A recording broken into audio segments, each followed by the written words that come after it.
ভারত কি ইসরায়েলের মতো শত্রু দেশে ঢুকে একটা বড় অপারেশন চালিয়েছে? ভারত কি কান্দাহার বিমান হাইজ্যাকের বদলা নিয়েছে? আপনাদের বলি, 24শে ডিসেম্বর 1999 দিনটা আজও ভারতের মানুষরা ভুলতে পারেনি। ওই দিন ইন্ডিয়ান এয়ারলাইন্সের প্লেন IC-814কে জৈশ-ই মোহাম্মদের আতঙ্কবাদীরা হাইজ্যাক করে নিয়েছিল। ওই ঘটনার দরুন ভারতের রুপিন কাতিয়ালকে হত্যা করা হয়েছিল। আর এখন প্রায় 20 বছর পর রুপিন কাতিয়ালের পরিবার ন্যায় বিচার পেয়েছে। এখন একটা বড় তথ্য সামনে এসছে। রুপিন কাতিয়ালকে হত্যা করা হাইজ্যাকার মিস্ত্রি জাহুর ইব্রাহিম ওরফে জামালিকে পাকিস্তানের করাচি শহরে এক অজ্ঞাত হামলাকারী 1 মার্চে গুলি করে দিয়েছে।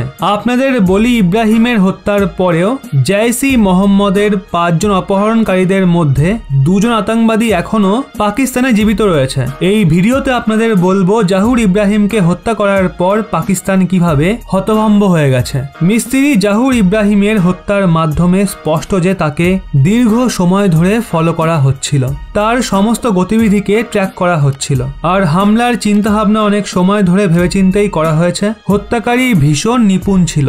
জাহুর ইব্রাহিম মিস্ত্রি আতঙ্কবাদী এবং অপরাধীদের বড় অংশের একটা ছোট্ট খণ্ড, আর সে পাকিস্তানে ISI এর সুরক্ষায় থাকত।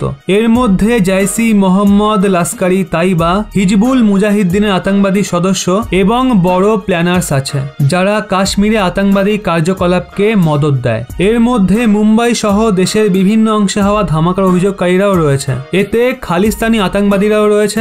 আর এরই মধ্যে দাউদ ইব্রাহিমের স্মাগলার গ্যাংয়ের অপরাধীরাও রয়েছে, যারা দীর্ঘ সময় ধরে ভারত বিরোধী কার্যকলাপের সঙ্গে নিযুক্ত রয়েছে। উরি এবং পুলওয়ামা অ্যাটাকের পর ভারতীয় সেনা দ্বারা পাকিস্তানের ভেতরে ঢুকে 2 বার কার্যকলাপ চালানো হয়। এই কার্যকলাপে পাকিস্তানের মনে এই সংশয় তো সৃষ্টি হয়, যদি ভারতের বিরুদ্ধে কোনো বড় কার্যকলাপ হয় তাহলে ভারত সেটার বদলা অবশ্যই নেবে। এই জাহুর ইব্রাহিমের হত্যার জন্য পাকিস্তানের ভেতরে নতুন করে আরো একটা ভয় ছড়িয়ে গেছে।